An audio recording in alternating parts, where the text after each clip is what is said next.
Ang kwento ay umiikot kay Carding Villamar, Fernando Poe Jr., na nagbalik sa kanilang bayan sa Evangelista matapos mamatay ang kanyang kapatid na si Pepe.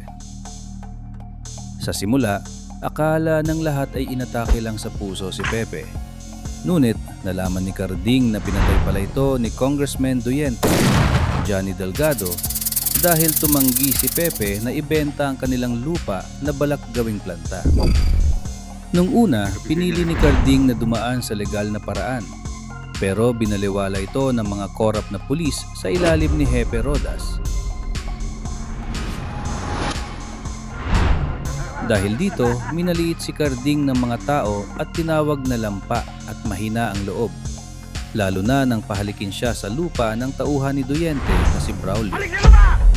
Ngunit ang lahat ng ito ay pagtitimpi lamang. Nang malamang ang kanyang mga pamangkin na sina Danny at Jonah ay pinagmamalupitan na rin, nagpasya si Carding na lumaban. Pinahalik niya rin sa dumi ng kabayo si Braulio bilang ganti.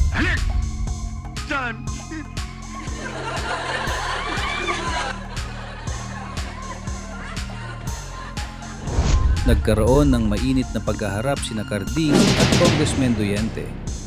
Diretsahang sinabi ni Carding na alam niyang pinatay ang kanyang kapatid at binitawan ang iconic na linyang, "Hindi pa tapos ang laban."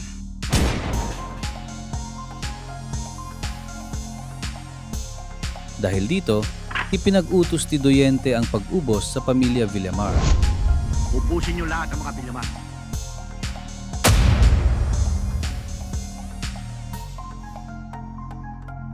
Nilusob ng mga armadong tauhan at peking sundalo ang bahay ni Carding. Napilitang tumakas si Carding kasama ang mga bata at nagtago sa kabundukan. Samantala, si Carding ay dinakip at ikinulong.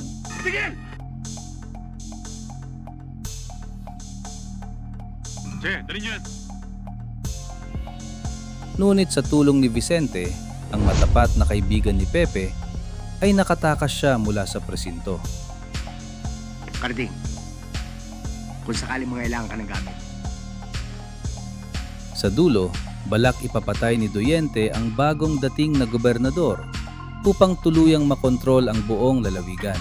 Sa darating na Sabado, nandito na si Gobernador. Ngunit bago pa man maisagawa ang masamang balak, sumulpot si Carding.